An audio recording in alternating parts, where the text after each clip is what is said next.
Countdown 1. Flight directors go for launch.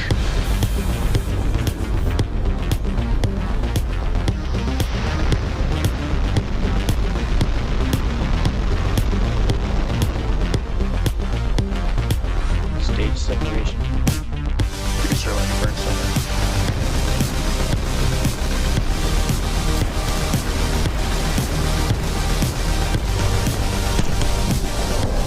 Booster has landed. Starship will transport.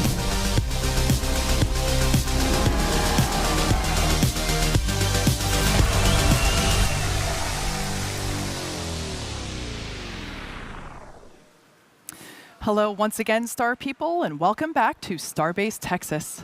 It's currently 5:01 p.m. Central Time, and we are just 28 and a half minutes away from the first flight of SpaceX's next generation vehicle, Starship version 3.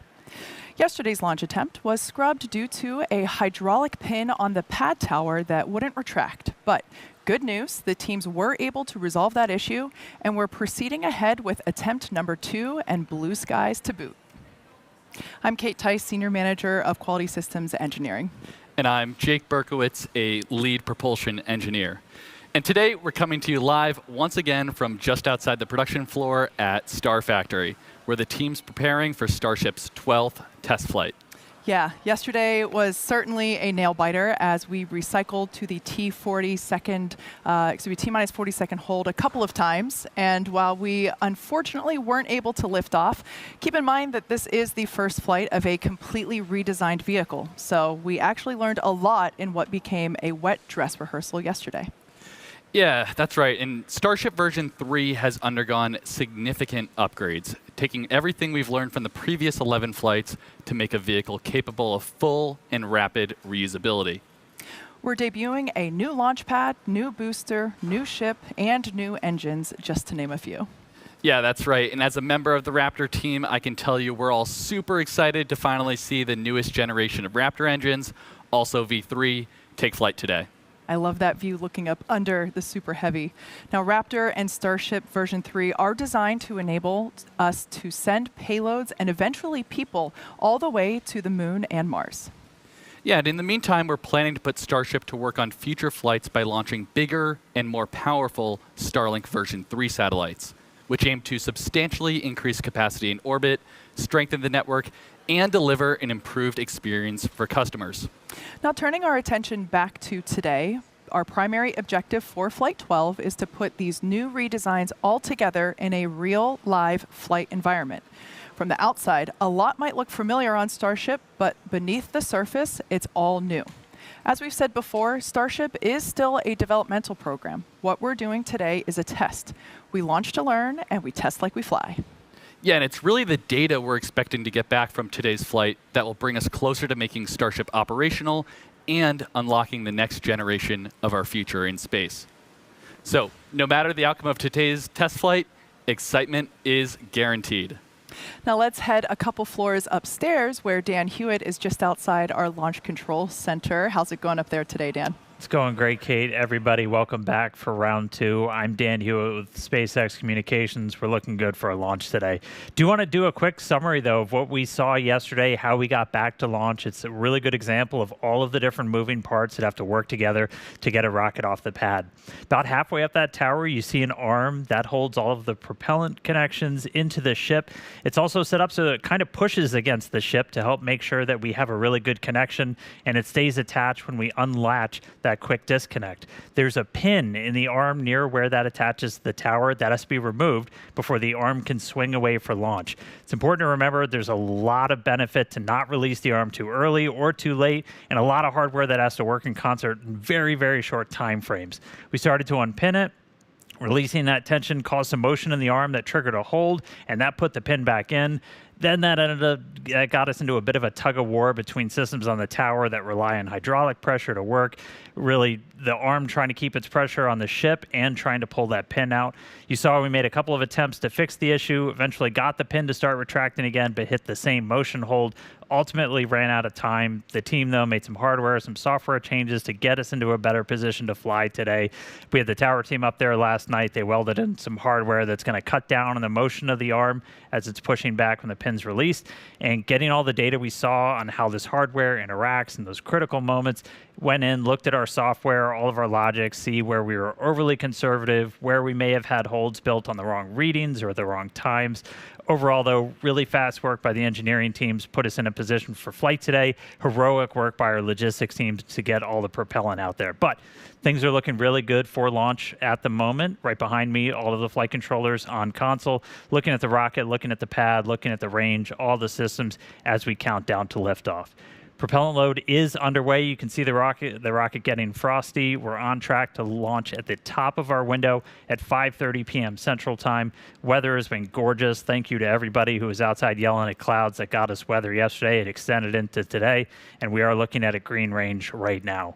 Functionally, today's countdown, identical to yesterday, looks very similar to previous Starship flight tests. Some minor differences in timing on things like when we start propellant load, when the water starts flowing on the diverter, when our engines start up. But all the hardware is new booster, new ship, new engines, new pad. Let's do another quick look at everything that's debuting today with Starship version 3. As Kate noted, some of the outside will look familiar, but we've made extensive upgrades across the entire system. Big picture, because Starship's still very, very big. It's just over 407 feet tall, fully stacked, a little bit taller than version 2, have more propellant in both stages. On the bottom half, our Super Heavy booster has some visible structural changes on the outside. On its top, we've got an integrated hot stage now, got rid of the one-time use one, so we're doing that for reusability. The ship's Raptor engines are going to be igniting directly into the top of the booster. That's where you're looking right now. All of that force and heat offset by the pressure inside the booster's fuel tank and a thin layer of non-structural steel. The grid fins on the booster, which we used to steer on descent, went from 4 down to 3, but we made them 50% larger.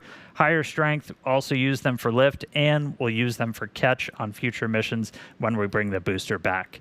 We redesigned the fuel transfer tube inside the booster. That's what's sending all of that massive amount of liquid methane down to those 33 engines, lets us light all 33 at the same time and have faster, more reliable flips. The bottom of the booster looks very different with those Raptor 3 engines.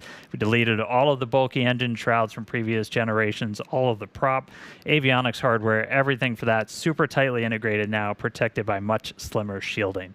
Up on the second stage, Starship version 3 designed to carry massive orbital payloads up to 100 metric tons to Earth orbit the Moon and Mars. Biggest changes inside the vehicle itself. Propulsion system got a complete redesign, increased our propellant take volume, improved our steering on orbit. In the payload bay, the PEZ dispenser supercharged. That's going to increase the deploy speed for each of our satellites. We've got 22 payload deployables in there today. It's the heaviest we've ever carried on Starship. Eventually, we'll have up to 60 planned of those Starlink V3 satellites. Also on the ship, we added docking ports. There's 2 right below the payload bay door, 2 near the bottom. That's going to enable us to have Starships link up in orbit for propellant transfer. Also modified the connection point in the ship to facilitate that. So a lot of upgrades tip to tail, and still powering it all is the Raptor 3. Now, those engines are manufactured in Hawthorne, California, tested in McGregor, Texas, redesigned their ignition system, bumped up the thrust in the sea level and the vacuum engines, and then took all of the sensors, feed lines, controllers, everything that was kind of the busy sections around Raptors 1 and 2, and either deleted them or internally integrated and protected them inside the engine. That dramatically cut down on the weight, made it easier for those to manufacture. So, just an incredible amount of effort from the world's best engineering team getting this rocket to the pad ready to launch today. I'm going to stop talking for a little bit. That was a lot. Send it back down to Kate and Jake for more on pad 2. Yeah, so like Dan was just saying, the team has been working hard on a brand new rocket, but we also redesigned the ground systems. And that brand new pad 2 is making its debut today. We took everything we learned from operating on Pad 1 to create this totally new launch pad. Pad 2 is optimized for full and rapid reusability. We've upgraded our propellant farm with much more storage and more pumps to enable super fast filling for launch and relaunch. And on the tower, we changed to shorter chopsticks. That's the black assembly there at the top of the tower, and that enables even faster motion to better track vehicles flying in for catch. Yeah, and we also changed the actuators driving those chopsticks from hydraulics to 100% electromechanical, increasing their speed, redundancy, and reliability. On the ground, the launch mount was also completely redesigned, and if I had to describe it in one word, I'd say robust. But it's also smarter. We've separated the fuel and aux systems into different compartments and repositioned the booster quick disconnects to be out of the vehicle's plume during liftoff. And as you can see there on your screen, we also have a new bidirectional flame diverter and a new top deck flame deflector to eliminate metal wearing down. So we said goodbye to the pancake. However, this will help us get to zero refurbishment between launches. Now, this pad is still built for maximum safety and fast turnaround because making life multiplanetary will require launching a lot of Starships. Now, it's currently T-minus 18 minutes and 38 seconds. We're going to hop over to Hawthorne for a moment for more on Starlink with Tyler Lionquist. Tyler? Hey, Kate, thank you so much. I'm Tyler Lionquist, and I'm a Starlink business analyst here at SpaceX. We're excited to be back here in Hawthorne, ready for another attempt at a launch today.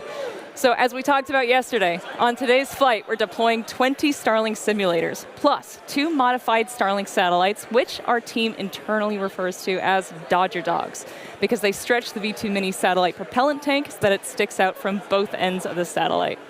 And the Dodger Dog serves as a tech demo between the V2 and the V3 Starlink satellites, and acts as a platform for testing V3 components. Now, the larger V3 satellites aim to greatly expand our network's capacity, while V3 hardware is designed to support faster Wi-Fi and improved broadband speeds for our customers while providing significant capacity upgrades from the V2 Mini. So, in addition to delivering future V3 satellites to the Starlink network, Starship is also planned to launch our AI satellites.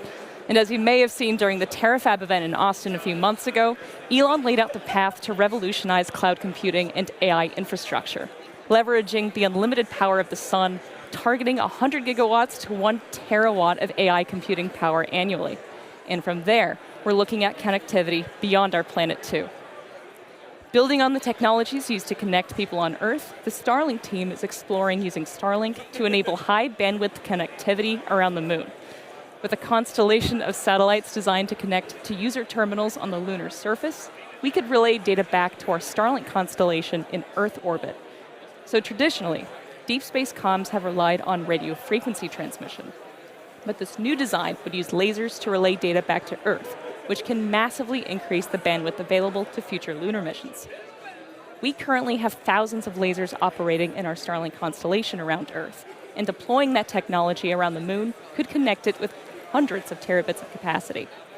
Together, this could provide the connectivity backbone between the Earth and the moon, and enable gigabit connectivity anywhere on the lunar surface, providing data for rovers, habitats, and astronauts, and hopefully some incredible views for us back on Earth too. So all of that adds up to a lot of satellites, but the good news is there's still plenty of space in space.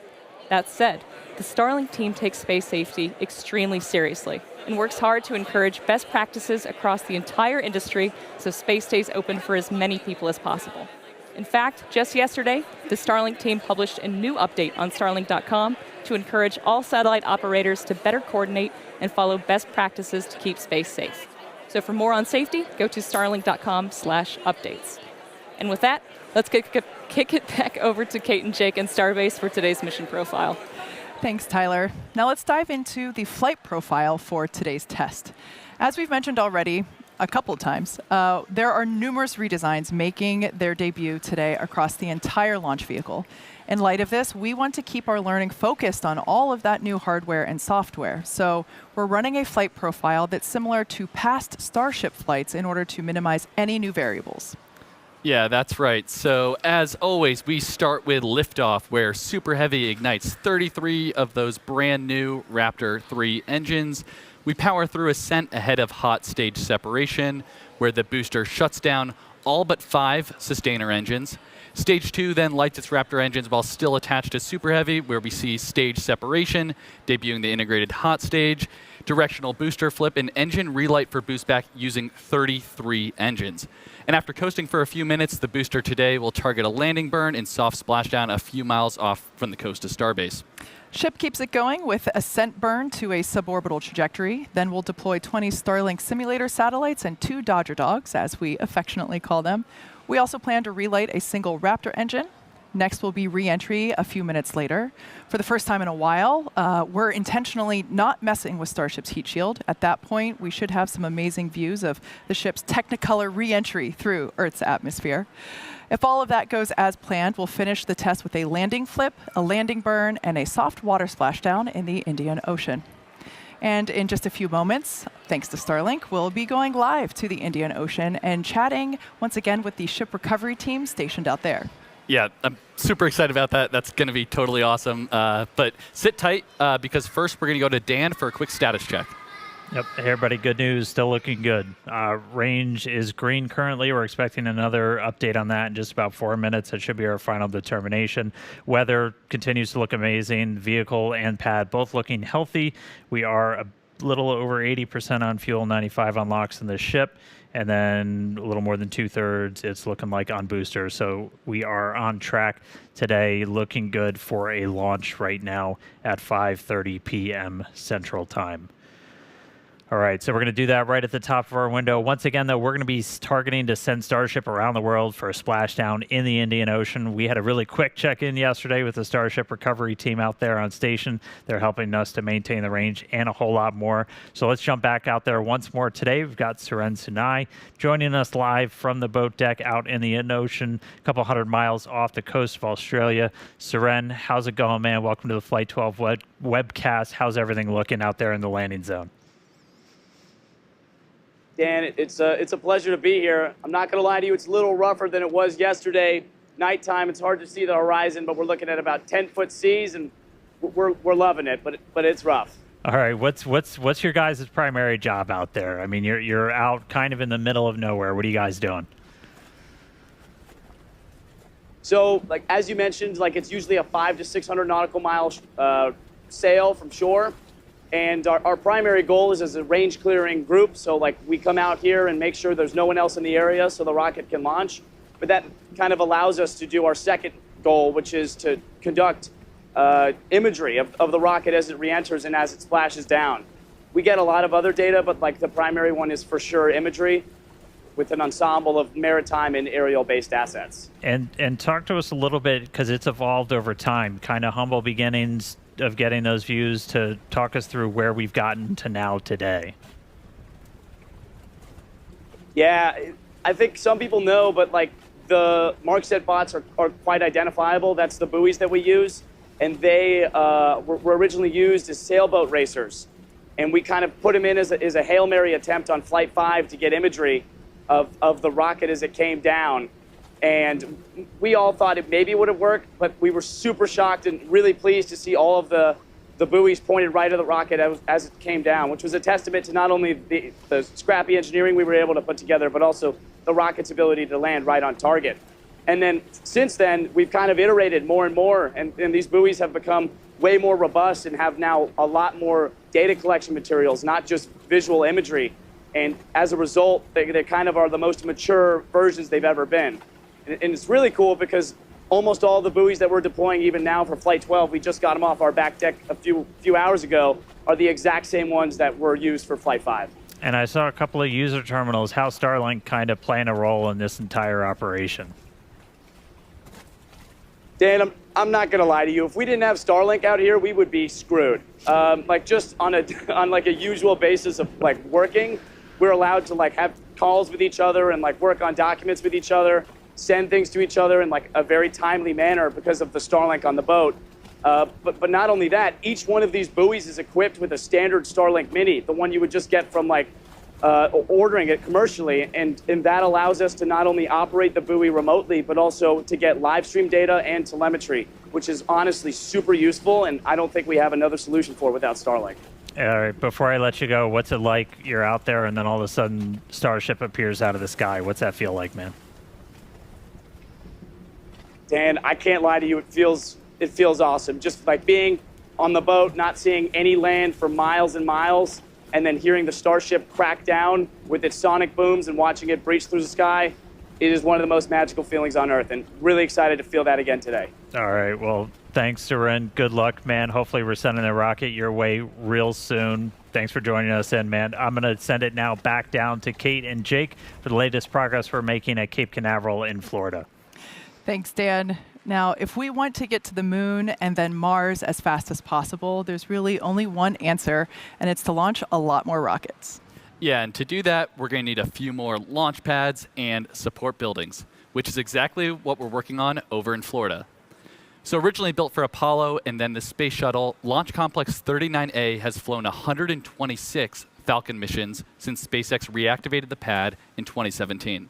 Yeah, I actually remember the day that we did that. I was able to host the live webcast for that first launch out of Pad 39A, and it was just so amazing to see that pad come back to life. And it's also exciting to see how today, almost 10 years later, the ongoing construction, as you see there on your screen, and the development that will bring a second launch tower to Launch Complex 39A.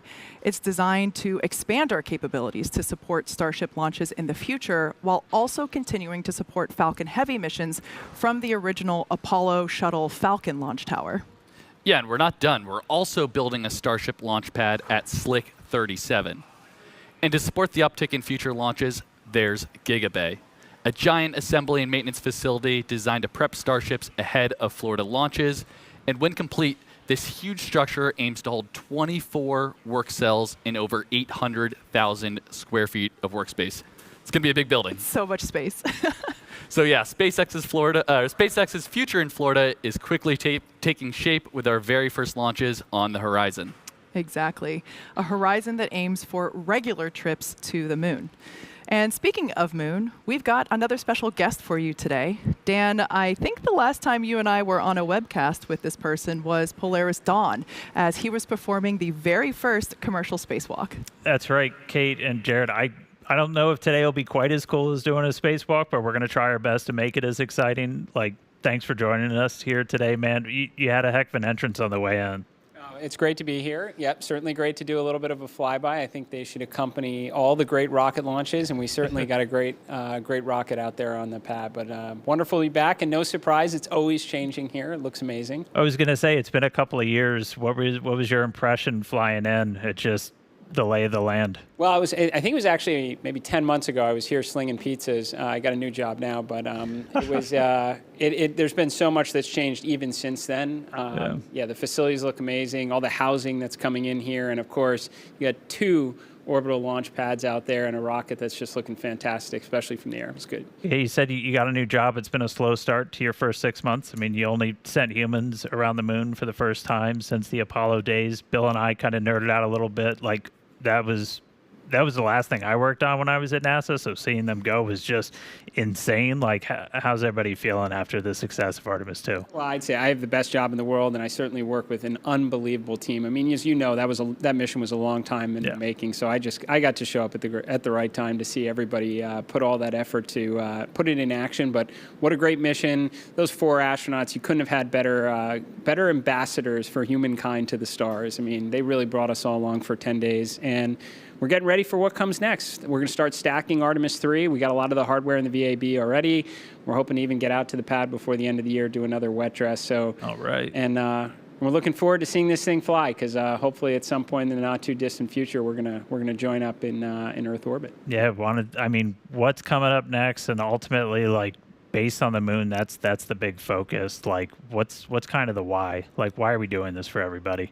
Oh, well, I mean, and yes, we're certainly trying to get back to the moon, but what's coming up next? We're also building a moon base in parallel. And why are we doing that? Well, it's for a lot of the shirts I see around here, which is Occupy Mars. I mean, what a great opportunity.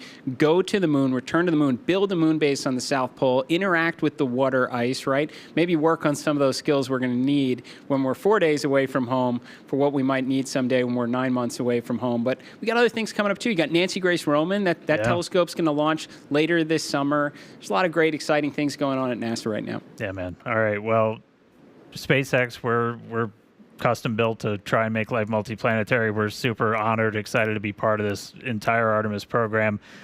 Really excited to see Starship, sending people to the moon, all of the different pieces working together. It's going to be a really exciting future. Oh, absolutely. Well, thanks for having me here. It's great to see everybody. Again, I know a lot of hard work leads up to a moment like this, so we're all rooting for you, and we're looking forward to meeting up next year in Earth orbit. All right, man. Well, I'll let you jump back in there. We got about 4 minutes to go. I'll toss it back down to Kate and Jake. Yeah, I think it's safe to say we could listen to you guys yap about the moon pretty much all day. It's so inspiring to hear about the future of exploration on the moon. And if you caught the show yesterday, you also heard some more future space exploration news. Yeah, that's right. From to Mission Commander Chun Wang will be one of the first humans to become an interplanetary traveler. Don't think I've ever said that word before. While also joining Starship's first mission to fly past the moon. Yeah. Incredible. Amazing. In fact, that Dragon capsule that you saw there was Dragon Resilience. That is the same Dragon spacecraft that Administrator Isaacman flew in both Inspiration 4 and Polaris Dawn. So it's a good one. Now, Dan, we're now coming back into a terminal count again. Anticipation is definitely growing as we proceed towards our second attempt. Once again, this is the first flight. We're aiming to fly for the first time, Starship version 3. Massive upgrades across the vehicle that you see at the pad there, as well as the pad itself. The good news is we've had a pretty quiet countdown today. We are looking at a green range still, not tracking any issues with our weather, with the vehicle, or with the pad for a launch. We are now getting into the phase where we're closing out prop load on the ship, and then booster is going to close out in about 15 seconds or so. Once we're fully done with this, you're looking at 11.5 million plus pounds of liquid propellant on board Starship and Super Heavy. We're going to get the pad itself ready, push back all of the propellant that's in those lines running from the farm up to the launch mount, just kind of harden the area and get it ready for launch. We're going to peek inside, hopefully see the engines do a little wiggle as we do our final steering check. That'll happen at T-minus 100 seconds, and then after we get through T-minus 40. If you tuned in yesterday, you're very familiar. If we need to hold, we can go into what's called rapid recycle, essentially, where we can hang out at T-minus 40 seconds. It's built in. We're only going to hold if there's an issue, not currently tracking one. They can pop up after we pass T-minus 40, but right now we're looking good. Hopefully going to move right past that. And then once we do pass T-minus 40 seconds, a number of events will occur in quick succession. That is when the QD vent gate, or quick disconnect vent gate, will clear the gas commodity lines that connect the pad to the vehicles. Both the ship and the booster will configure their comm systems for flight and will rapidly run leak checks on gas and fluid tanks. And the booster goes to internal power, and its engines will get their final priming for launch, while the ship's engines begin their ascent bleed profile and arms the automatic flight safety system. Yeah, and once we pass T-minus 40 seconds, we still have the ability to rapidly recycle the count under certain conditions back to T-minus 40 seconds. Looks like we might be getting some engine wiggles here, as Dan mentioned earlier. These allow us to check out the thrust vector control actuators on these engines. It's important to make sure that they can steer. Yeah, that's definitely right. And flame diverter on pad 2 activates at around T-minus 17 seconds and enters what is essentially the point of no return at T-minus 10 seconds. If we have a hold close to T-minus 17 seconds, there's a chance we could recycle, but the closer we get to T-minus 10, the lower that chance becomes. We just heard we're at T-minus 1 minute. Yeah, so at this point in time, we're going to stop talking. We're going to let the rocket take over and listen to some amazing pad sounds of the first flight of Starship version 3.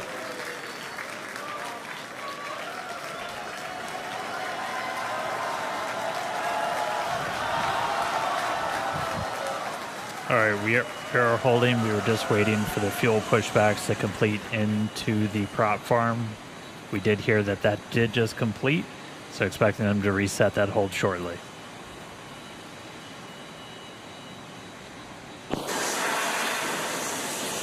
Clock, the hold is reset, clock is rolling. Flight directors go for launch.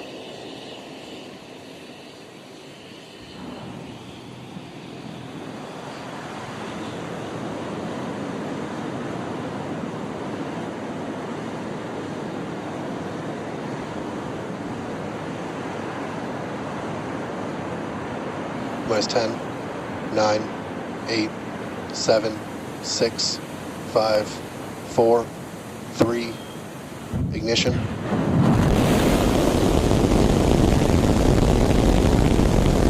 We have liftoff.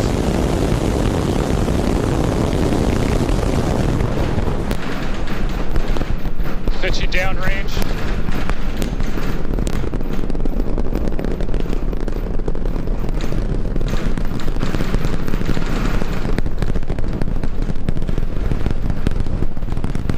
Booster Raptor, chamber pressure nominal.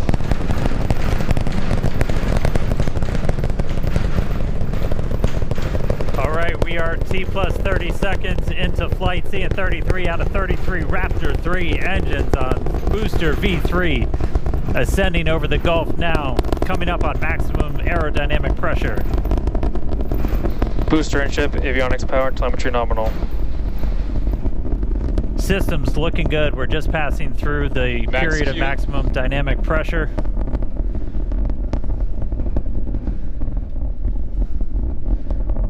A little over a minute into flight now. Vibrations chilling out here at Star Factory as we continue to watch Starship Flight 12 arc out over the Gulf. The next major thing coming up is going to be hot staging. Booster prop systems nominal. Reminder, we do what's our version of MECO. Most engines cut off, so we're going to shut down all but 5 of the Raptor engines on the booster. And then after that happens, we're going to ignite the 6 engines on ship while it is still attached. We have clamps that hold the 2 together. Those are going to retract inside of that hot stage ring, kind of protect them. Looks like we had one of the engines go out, still flying on 32 of the Raptor engines. But again, once we get the hot staging, those 6 engines on the ship are going to ignite. We're going to do it in a little bit different of a sequence on version 3. Essentially, those 3 RVAC engines will ignite first. Almost immediately after, just one of those central engines is going to ignite, and that's going to give the booster a bit of a kick, sending it in a known direction, followed shortly after by the other 2.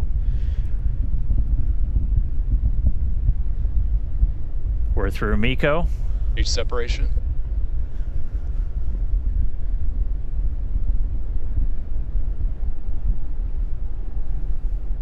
There you go, successful hot staging separation. We are not seeing as many booster engines ignite as we expected for boost back, but we are seeing 6 good engines lit on ship. It looks like we just had an early boost back shutdown. Again, a reminder, the booster was planned to essentially head into the Gulf for a splashdown, but it has shut its engines down early on into boost back.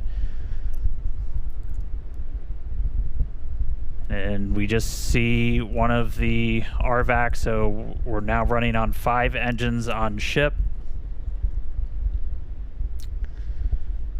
We do have engine out capability, so it's going to continue into its ascent. You got booster on the left there, ship on the right. Ship avionics power and telemetry nominal. Again, we are not planning on bringing the booster back for this flight, as this was the very first time.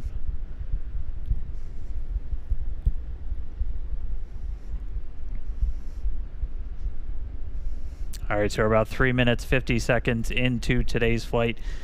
Just a reminder that the ship planned to burn its engines for about 8 minutes and change. About 8 minutes and 11 seconds was our planned timeline for today. That could shift slightly as we do have 1 engine out, running on 1 fewer RVACs.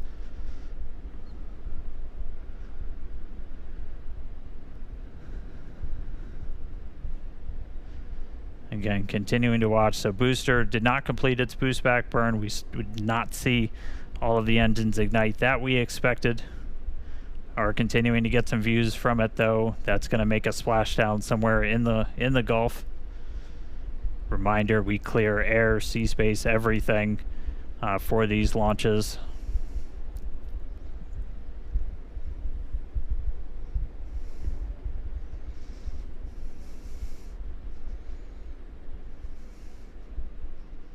right, so we are coming up on T plus 5 minutes. Ship continuing to fire 5 of the 6.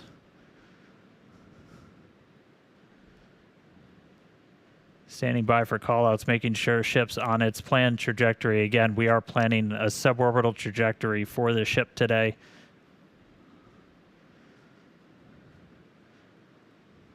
Booster giving us some views as it continues to make its way back down towards the water. All right, so a little over 5.5 minutes in flight. Kate, Jake, you guys with me? It looks like booster's starting to come in hot. Yeah, we had the opportunity to stand outside to watch launch, and wow, that was incredible. Yeah, that was really loud, really shaky, and I was actually surprised how fast the booster got off the pad, or the whole stack. That was quite incredible. Absolutely. So we have views here from the booster coming back down, making its way into the Gulf. Pretty cool to see. We have healthy chamber pressures on 5 out of 6 ship Raptor engines. Great news there Landing for startup. Starship.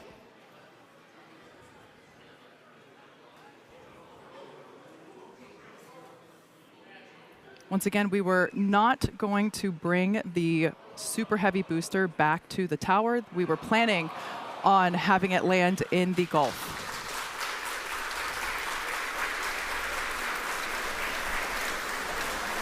And it looks like the booster ended its mission there in the Gulf, but we've got a ship still flying. Great to see that. Still have 5 out of 6 engines there on S39.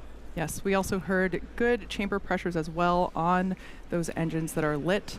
We do have engine out capability. We do see that we have one of the RVAC, one of the Raptor vacuum engines that is currently out, but that's okay. Ship is continuing on. Amazing views of planet Earth there in the background. Yeah, I love the S39 decal there. That just gives the ship a little bit of character. And again, all these great views brought to you by Starlink, of course.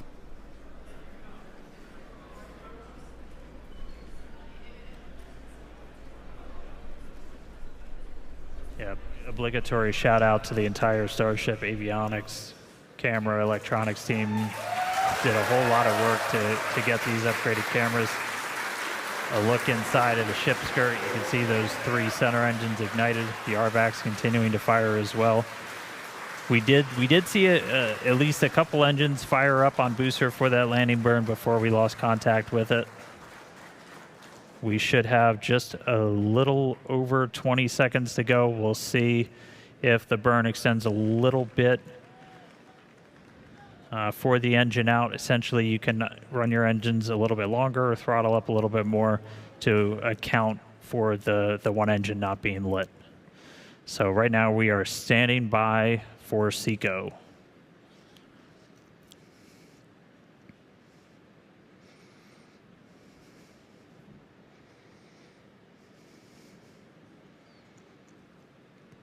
And again, we are continuing to go a little bit longer.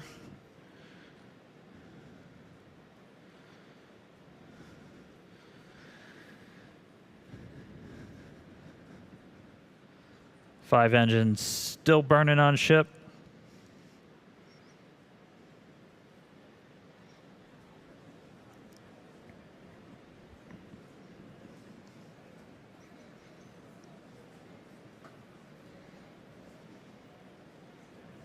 We are coming up on T plus 9 minutes.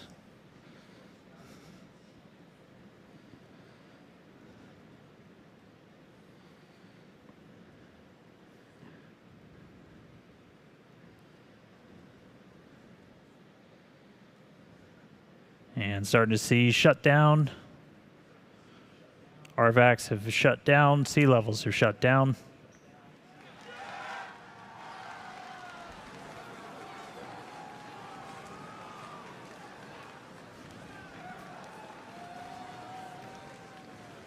Seeing if we can get an update on the ship orbit insertion, but we have shut down again. We did run longer as we were engine out. We were flying with 5 of those 6 Raptors pretty much the whole time.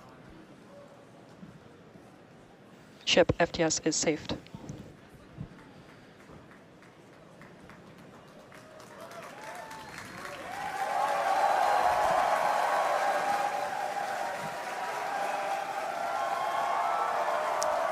All right, well, we definitely got a ship in space right now.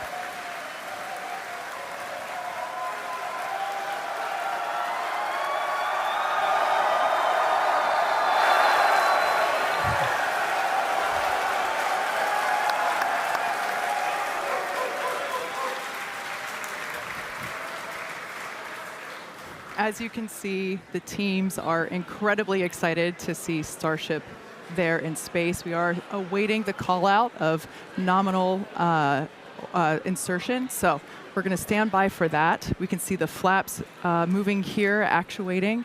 But wow, the cheers here in the lobby are certainly almost as loud as liftoff was. Yeah. Man, a lot of action going on. And, you know, we said at the top of the show, excitement guaranteed. And we're only 11 minutes in. We still have a lot more to go here on the mission today. So all objectives are done on the booster. So now all eyes are on the ship as we get ready for our in-space objectives. Exactly. So like I said, we're still standing by to hear the call out for nominal orbital insertion, but we've got a few minutes before the next milestone. So we're going to continue. We've got some amazing views here of the ship. Wow, it's just that this is our planet. This is our home.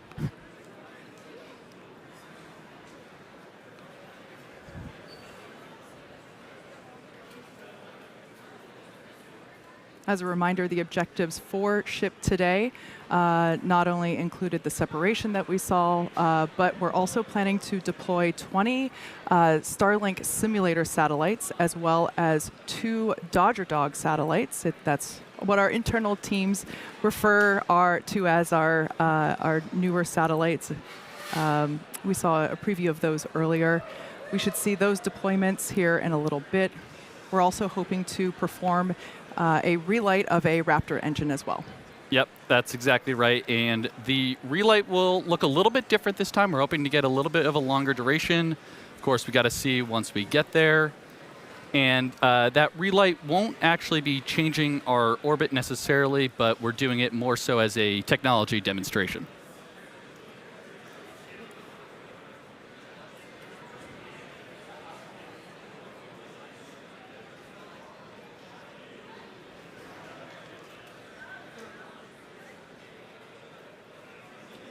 For those of you that maybe just recently tuned in, you missed a pretty exciting almost 13 minutes.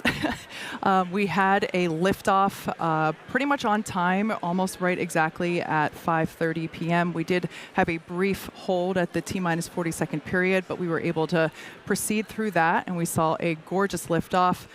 Jake and I were able to stand outside and witness that with all of our colleagues, and what a moment. I'll tell you what, it is a heck of a lot louder out here than it was at Ad Astra. Absolutely. And a couple of things I noticed on the way uphill today on the ship. So obviously it looks like we lost one of the RVACs on the way, but that is a good way to demonstrate our potential engine out capability there. So exactly. I think we actually saw the 3 gimbaling engines kind of gimbal over a little bit to compensate for that offset and thrust. So that was really cool. That's something I know the team's been, we've analyzed that since Flight 1 all the way back. So it's something that we've thought about quite a bit, and it was kind of cool to see it in action in real life today. Yeah, absolutely. If you couldn't tell, Jake is on the Raptor team. Yeah. But one non-Raptor thing I noticed also back on the when we had the shot of the aft flaps, it's a little weird. We have tiles on the leeward side, so not on the side where we're going to see heating. And you might be asking, why are we putting tiles there?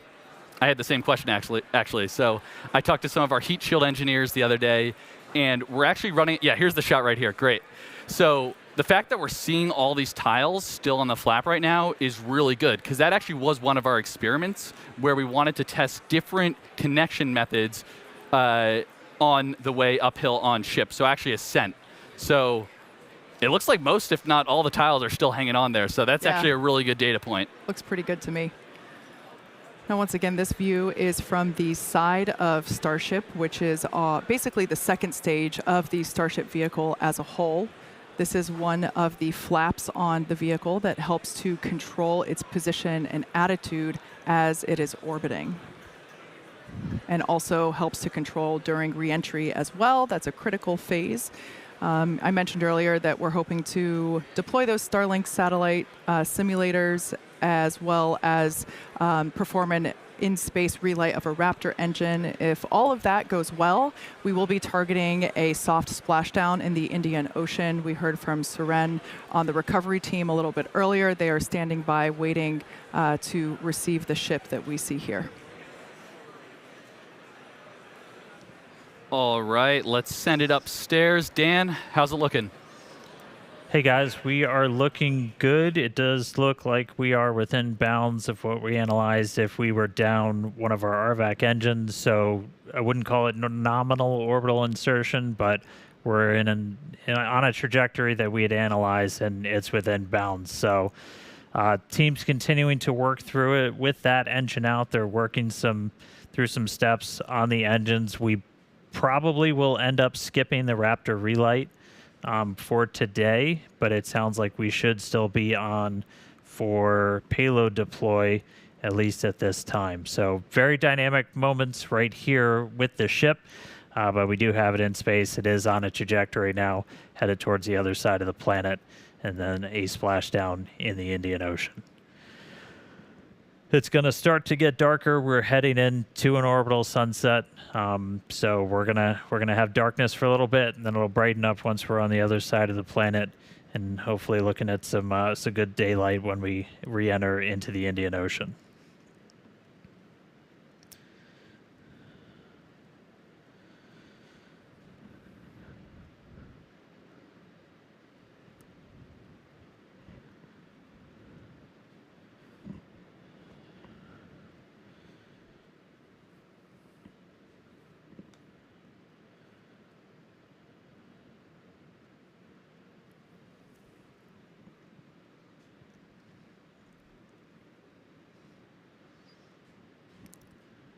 All right, so we're a little over 17 minutes into flight. If you're just now catching up with us, we did see a liftoff right at the top of our window.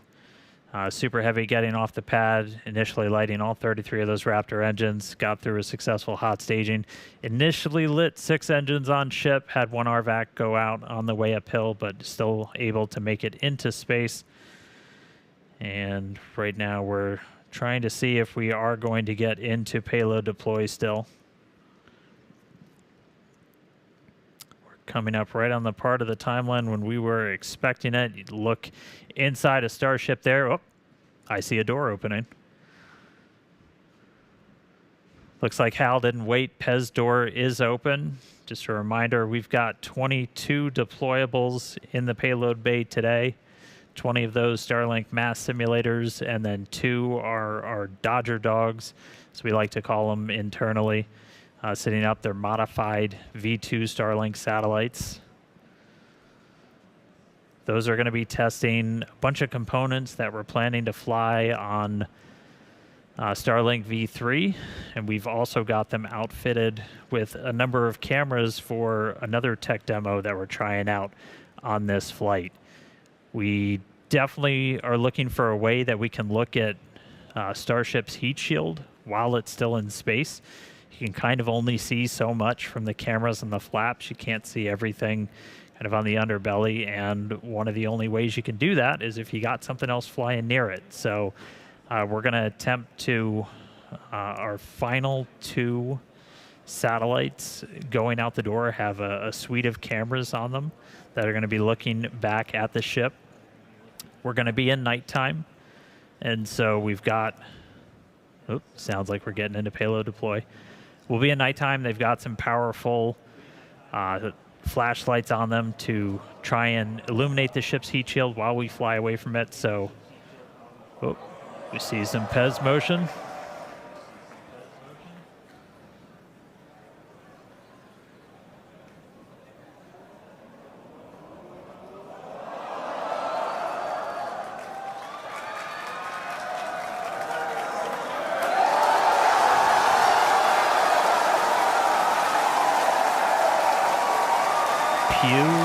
Pew.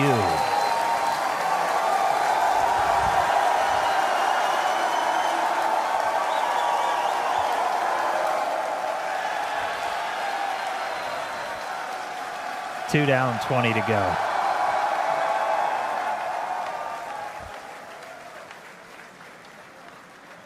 As a reminder, that's one of the things that we upgraded in version 3, kind of gave a little soup up to the PEZ dispensers, so those satellites going to move out a little bit quicker than they did on previous Starship flight tests. So first 2 out the door, 2 more on their way out.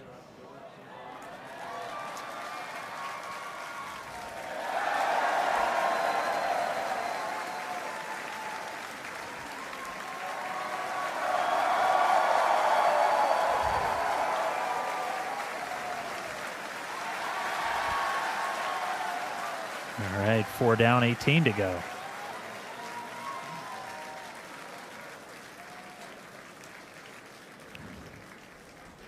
Flexing my basic math skills here today. Again, the majority of this stack, 20 of these 22 satellites, they're essentially just mass simulators, so they're roughly the same size as those Starlink V3 sats that we're hoping to fly later this year.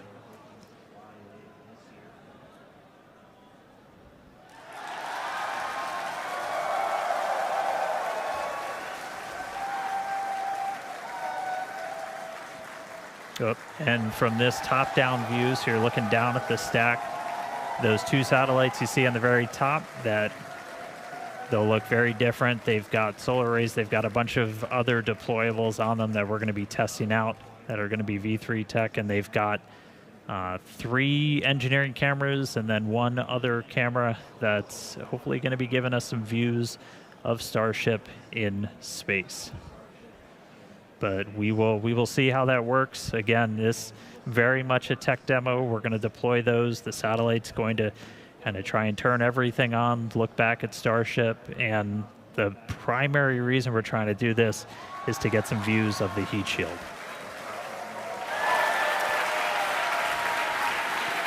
All right, 2 more out the door. 2 more out the door, and I think that counts, or that comes up to 8 total. As you can tell, the teams are stoked to see this demonstration happening.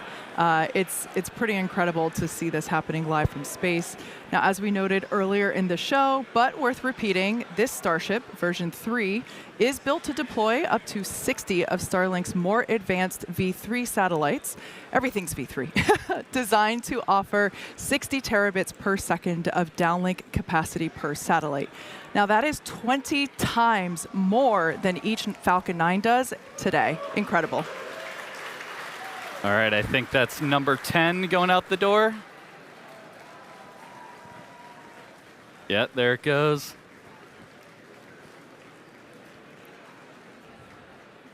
So yeah, the camera view you have on your left screen there is basically right at the bottom of the payload volume.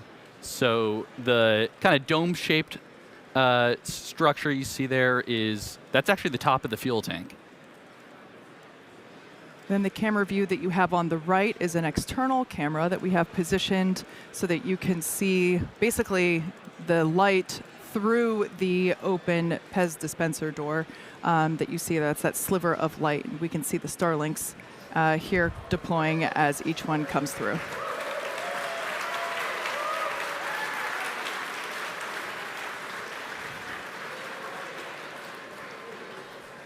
As we mentioned, we have 20 of these Starlink simulator satellites, and then we have 2 of these specially modified, as we call them, Dodger dogs here around here. Those, as Dan mentioned earlier, they have some V3 tech on them, some solar arrays, and those will be the last 2 that will be deployed today. Yeah, that's right. And seeing this, as I think Dan called them turbocharged or supercharged PEZ dispenser, it's definitely coming out much faster than our previous flights. So that is really good to see. Yeah, look at that.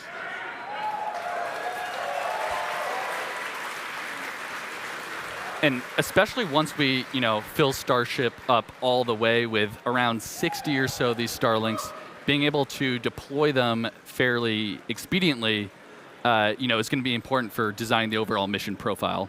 Yeah. Now, fans of Starship may know that Starlink enables lots of unprecedented views, both from space, as we see here, and on Earth. In addition to the dozens of cameras on Starship itself, we also have mobile Starlink camera kits deployed in the Indian Ocean. Yes, Starlink also connects our aerial cinematography units on the ground at Starbase and at other strategic camera spots around Texas. It's all part of how it all comes together to tell the incredible story of Starship both on and off planet. Yep. All right, we're getting low on the stack. It looks like we got 2 more of those simulators to go out, and then it will be time for our Dodger Dogs, those modified Starlink satellites. Just a couple of updates while we continue to watch payload deploy. Did get confirmation we're going to be skipping that relight of the Raptor engine, just due to everything that we saw on the way uphill. Those sea level engines, we're going to use them for a landing burn, though. They are still capable to be used for that. So we'll still look to do a controlled landing in the Gulf, but no in-space relight.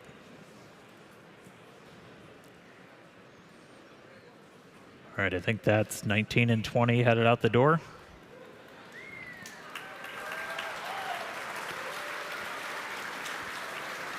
And then coming up are our Dodger Dogs. So these are modified V2 Starlink satellites. We do have a number of cameras on these that are going to attempt to look back at Starship. We're not going to get this video in real time, but we're going to try and turn it around if we do get some video down. So don't worry, if we get views of Starship from these satellites, we will be sharing.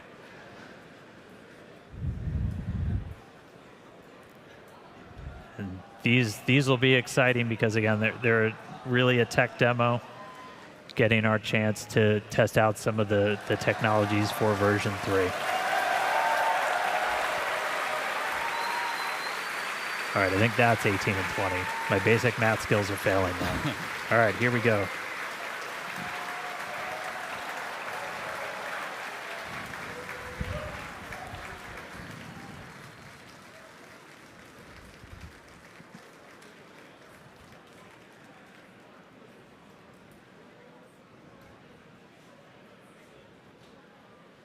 We're standing by for Starship, basically to serve the first Dodger Dogs to low Earth orbit.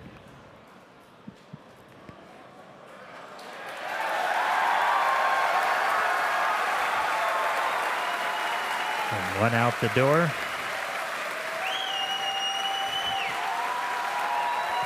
And from this view, you can kind of see on the right side of the satellite, you see some bright white spots. Those are our flashlights. Beneath them, the camera is going to attempt to look back and image Starship's heat shield as it flies slowly away from the vehicle. And there it goes.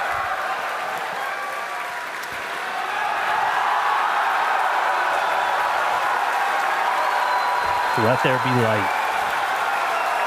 Yeah, it almost looks like the light is just shining right at us there.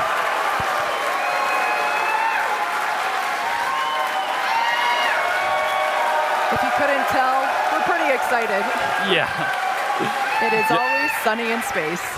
Always sunny in space, and that looks like an empty payload bay. So Sure does. That's exactly what you want to see there. That's great. So yeah, with payload deploy complete, oh, you can see the door closing there. All right, there we go. So yeah, with payload deploy complete, Starship will now close its...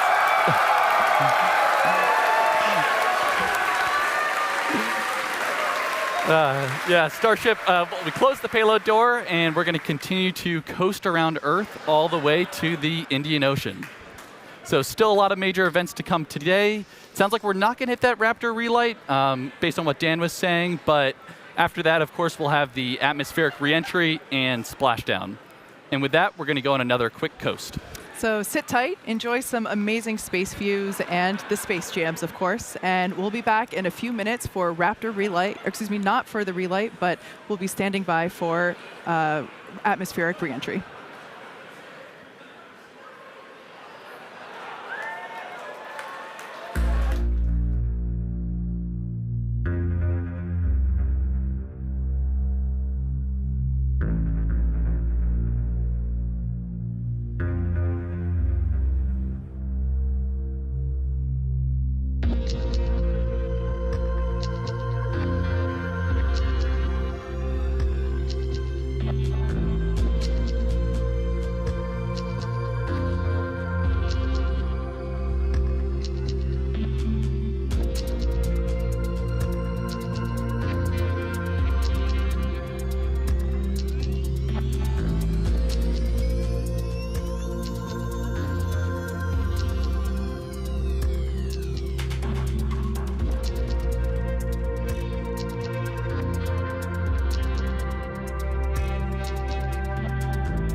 All right, so surprise. Looks like our cameras did work. We've made contact with both of those satellites. We're going to roll that back again. Again, this is a view from one of those satellites as we deployed. It looks like this was from the last one out. Flashlight turning on, taking a look at Starship in space. The way this system is set up is the satellites are essentially recording it, then making contact with our Starlink constellation, and then transferring that video back down to us on the ground.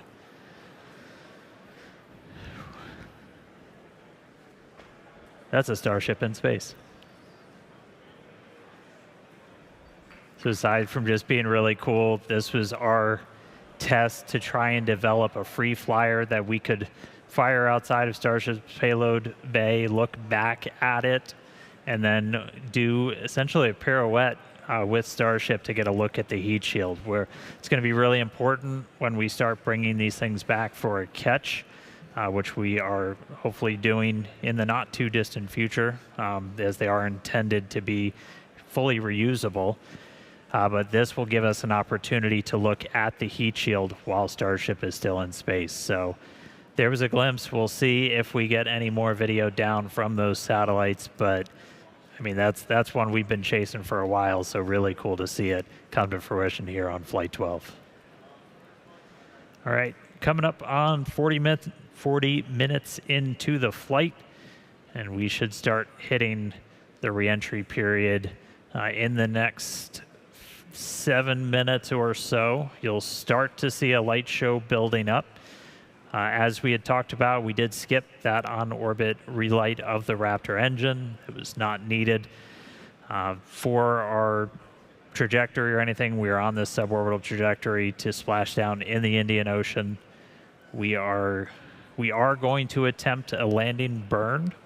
We'll see how they perform when we get there. And just a reminder, we are going to be stressing the ship on the way in. We're going to intentionally do a maneuver where we're going to kind of pitch the nose up and deploy those bottom flaps to really put a lot of pressure on them. So we'll see how it does through that maneuver, and then we'll be doing kind of a final banking turn before we get to a landing burn. So all that coming up in a few minutes. The light show should start beginning real soon.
Welcome back to Starship Flight 12, the first test flight of Starship version 3.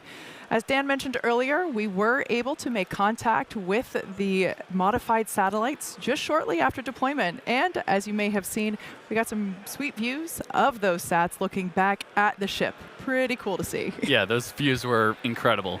Now, as you see on your screen, currently the ship is re-entering the Earth's atmosphere. This is the plasma starting to build up on the exterior of the vehicle. Now, we do not plan to recover the spacecraft today, but rapid and reliable reusability is the ultimate goal. Yeah, that's right. And re-entry is a critical phase of flight, and we need information on how the ship's systems perform. Re-entry is an extremely demanding portion of flight where we essentially have to scrub all of the energy we use to launch the rocket back off in reverse. So the 18 million pounds of thrust that we had off 33 of those Raptor engines. Just a little. Just a little. We're now, and then another, several minute burn on the ship. We're now basically undoing all that energy here via aerodynamic braking, essentially. And of course, Starlink is a big part of it, as that's what allows us to actually gather this data and show these live views. And again, the data gathering is really the main reason why we're doing these flight tests.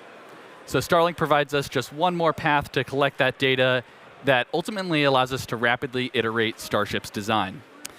Now, if ship manages to make it all the way through re-entry, we'll collect valuable data on the spacecraft flying through the Earth's atmosphere at these hypersonic speeds, which is basically more than 5 times the speed of sound. Now, we do anticipate that it might be a little bit of a spicy re-entry, so we'll see how far we get. Re-entry is typically a portion of flight where we don't have communications with the spacecraft because it's re-entering at or around orbital velocity, roughly 8 kilometers per second, or for those of us that think in other units, roughly 5 miles per second. At those speeds, the spacecraft is moving through the atmosphere, and it creates that plasma field that we saw forming around the vehicle. Yeah, and although the plasma looks really cool, it does distort some communication frequencies. So it's not uncommon to experience brief blackouts in communication. Of course, thinking long-term here, Starship is designed to land on Mars where there are no runways or other humans to help out. That's why we're going with the propulsive landing instead of a more traditional means like parachutes. Propulsive landing, not only, again, is it more cool, but it enables a more rapidly reusable rocket. Yeah. Now, we should hear some call-outs as the ship makes its way back to Earth. When we hear entry max heating and entry max Q, that means the ship has made it through the maximum heating and aerodynamic loads that it will experience as it returns. So if we make it through those, we're doing pretty well. Yeah. And you can see in the bottom left right now, we're at 23,500 kilometers per hour speed. That's just a crazy number to think about. But as we keep progressing in the mission, we are going to hear a call out when the ship is transonic and then subsonic. So transonic refers to the period of flight where the velocities of airflow surrounding and flowing past the vehicle are concurrently below, at, and above the speed of sound, kind of in that Mach 0.8 to 1.2 range. And for reference, commercial jets have a range of cruising speeds, but mostly fly around Mach 0.74 to Mach 0.85. And after we hear the call out that Starship is transonic, we should hear the call out when Starship is subsonic. This refers to speeds that are much less than the speed of sound, so at this point in the flight, ship's velocity will be slowing down. We definitely have a crowd still here in the lobby of SpaceX headquarters down here at Starbase, Texas. Everyone is, loves watching ship re-entry. It's always such amazing colors. This must be what it feels like to be one of those praying mantis shrimp or mantis shrimp. I can't remember exactly what the name is, but the ones that see in billions of colors. This is the closest I feel to being one of those. Yep. I think one other thing that's cool to point out right now is look in the bottom right. You can see where we are on a globe there. We're squarely in the Indian Ocean already, and we've only been flying for 53 minutes. Yeah. So pretty crazy. We went all the way from Texas to the Indian Ocean in less than an hour. Yeah. She flies pretty fast. She flies very fast.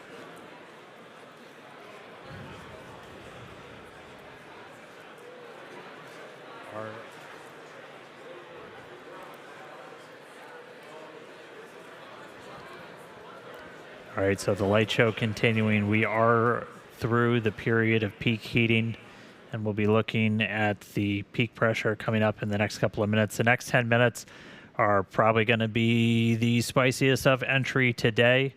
As a reminder, we are going to be doing some stress work on this ship, where we're going to do a maneuver where we kind of kick the nose up to fully deploy those aft flaps to really get a good test of the structural strength of that part of the ship. We did that on one previous flight test on version 2. We're going to try and do that today. Since we did skip the in-space burn, we're carrying a little bit of extra propellant in our header tanks up in the nose, and so that's going to put a little bit of extra stress on those forward flaps as we come in. So we will see if they're able to hold through that reentry. So that will be another watch item. We did skip that in-space burn, but we are expecting at least 2 of those sea-level engines to try and ignite for a landing burn. We entered the entry period in a good attitude, so hopefully making our way to the targeted splashdown point. We've got that Starship recovery team standing by, and we should be about 10 minutes away from splashdown. So a lot of excitement over the next couple of minutes. Kate and Jake, let's see how Starship holds up on the way in. Yeah, and we just heard on the nets there that engine chill has started. So essentially what that means is we are prepping the landing engines by getting them down to temperature ahead of that landing burn later in the mission here. And on a lot of our previous flight tests, we've been removing a bunch of the tiles. If you've watched those, we were really intentionally trying to push ship beyond its limits.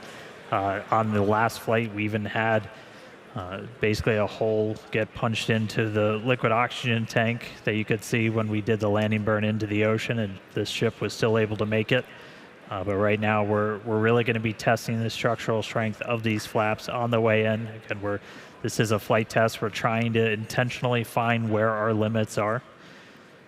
And in this view, you're looking at a whole bunch of tiles. I think Jake talked about it earlier. We bonded some additional tiles to the leeward, or kind of the metal side of Starship, to see how those different bonding techniques would hold up. And looking like we've got quite a bit still attached. Yeah, and as we're going down through the atmosphere here, we are at about Mach 16.1. So still extremely fast, although we have, scrubbed off a substantial amount of our speed already. Altitude at a little less than 60 kilometers.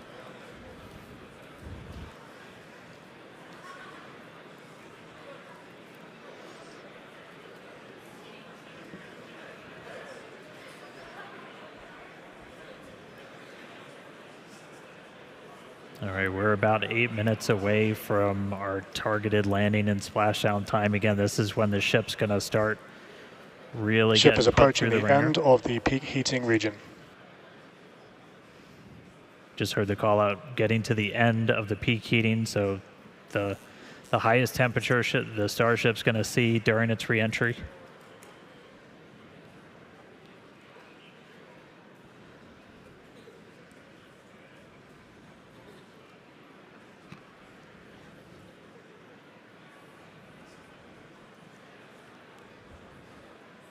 This camera angle changes as it is attached to the forward flap on Starship. So we're actually experiencing the articulation of that hardware, helping to steer the ship down for its precise landing in the Indian Ocean. Yep, that is just a really cool, kind of cool piece of perspective there. I know some people say it makes them a little seasick, but I definitely love it. It makes it feel like you're really riding along with the ship on the way down.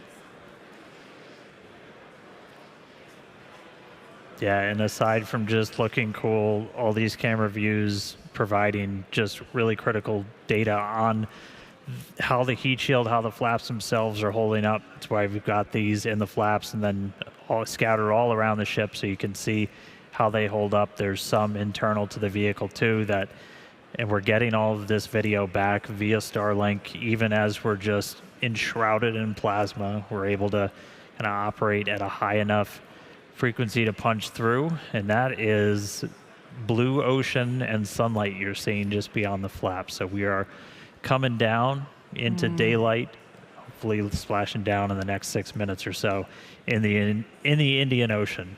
We've still got a couple of maneuvers lined up where we're going to be really stressing the flaps on the ship. So Ship has passed through the peak heating region. External temperatures are coming down. Wow, that is incredible news. As Dan mentioned, we were expecting this reentry to be super spicy, but excellent news that we're now past that period of peak heating and that now the external temperatures are starting to decrease. Those heat shield tiles there on the belly of the ship really doing a ton of work to burn off all of that inertia that the vehicle had prior to re-entering the atmosphere. Yeah, and you can tell by the G meter down on the bottom right that we're starting to pick up a couple more Gs here, so we're definitely entering the thicker part of the atmosphere where we're scrubbing off all that energy, like Kate's saying.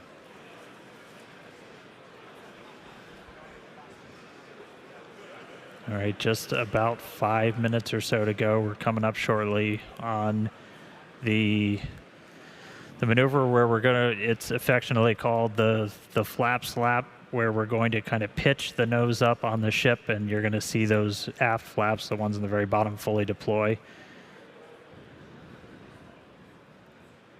Ship is at peak dynamic pressure. And we're now at peak pressure.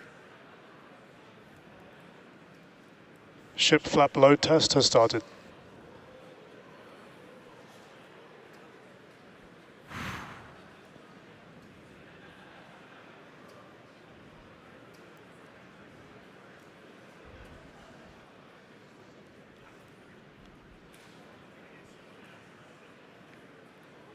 Looks like it's holding. Again, the intent of that was to put just a lot of extra stress on those aft flaps. We are expecting the forward ones too to see a little bit of extra stress as we've got a little more propellant in our header tank, so the area right at the very nose of Ship Starship. flap load test is complete. And we're through that test. There we go. And we just did that test at Mach 7, just for reference there. So we are still going incredibly fast.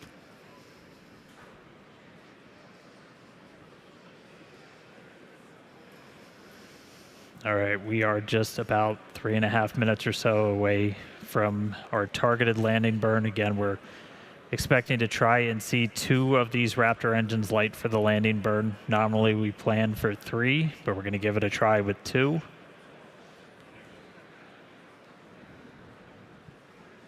Hopefully we've got Ship is starting the RTLS banking maneuver.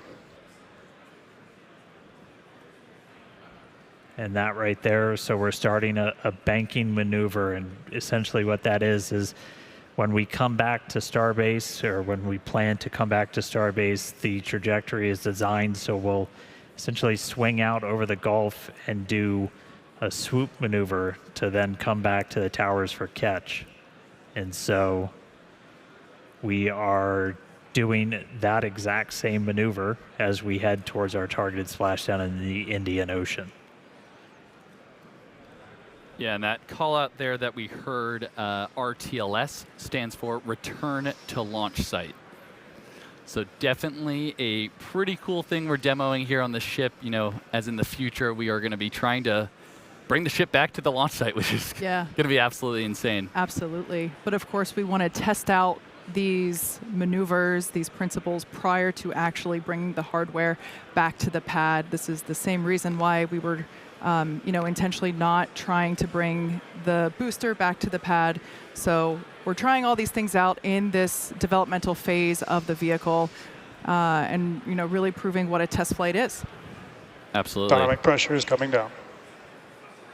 All right, we heard there dynamic pressure coming down, and I'd say we're in a pretty good bank right now. Yeah, executing the power slide. We're about 90 seconds away from our anticipated landing burn.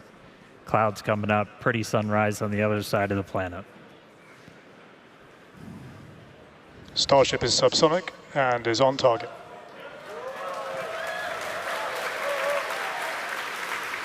The crowd here reacting to that call out, letting us know that we are on target for this precise landing in the Indian Ocean. This will once again be a soft splashdown. We should get some pretty cool views from the recovery team who we chatted with earlier. They are standing by to receive this ship. Once again, this is the first flight of our completely redesigned Starship version 3.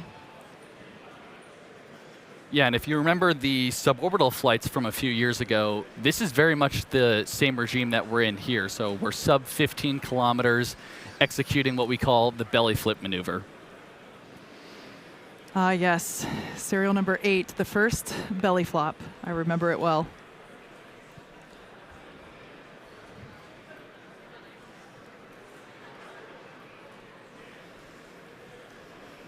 Just some really amazing views of the Earth as the ship is coming back home.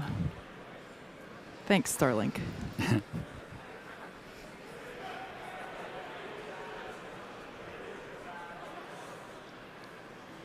Yeah, you can see the aft flap there making minor corrections. Starship is turning for final approach to landing site. Look at that turn. There we go. Minor corrections and a full turn. Yeah, Starship doesn't fly like an airplane. It's a lot more like a skydiver. Full belly flop on the way down, using those flaps similar to arms to help change the path of the air over you. Coming up real soon. Again, going for a landing burn, trying to light 2 of these Raptor sea level engines. Landing burn startup. Landing burn startup. 2 engines lit.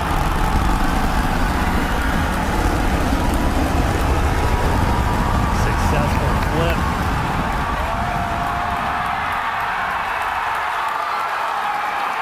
Buoy cam Starship has catching landed. it. Good shutdown.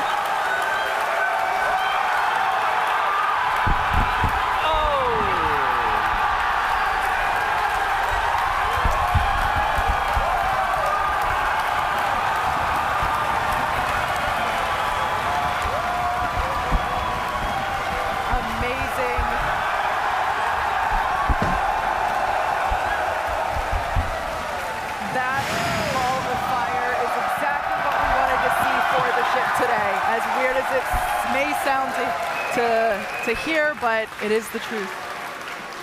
Absolutely wild. At the beginning of the show, we're pretty hyped. we guaranteed excitement at the beginning of the show, and I'd say Starship delivered. Absolutely. An incredible day for Starship. That was the first flight of that completely redesigned vehicle. As you can tell, the teams are incredibly proud of what we just saw. Yeah, V3 definitely showed up. That was amazing. Yeah. Yeah, we've pretty happy crowd in the control room behind me, I will say. It's probably the most excited I've seen a lot of people in a really long time. On target landing. Wow. Actually, let's jump over. Hey, Tyler, how's everyone holding up in Hawthorne? We're having a great time, Dan. Thank you so much. That was another exciting Starship flight in the books, and we hope that you enjoyed those awesome Starlink views. So congratulations to the team at Starbase and everyone here and around the company. So many employees have contributed to the Starship program as we continue to iterate and make progress towards a multi-planetary future. So that wraps it up for us here in Hawthorne. Thank you guys for tuning in. And back to you, Dan. All right, thanks. So just to recap, we lifted off right at the top of our window, 5:30 p.m. Central Time. We were able to see the booster light 33 of those Raptor engines get off the pad and ascend over the Gulf. Successful hot stage separation. Initially lit 6 of those Raptor engines, lost one of the RVACs on the way uphill, and then the booster didn't complete its full boost back. Its mission ended a little bit early, but landed in the clear area that we had set in advance.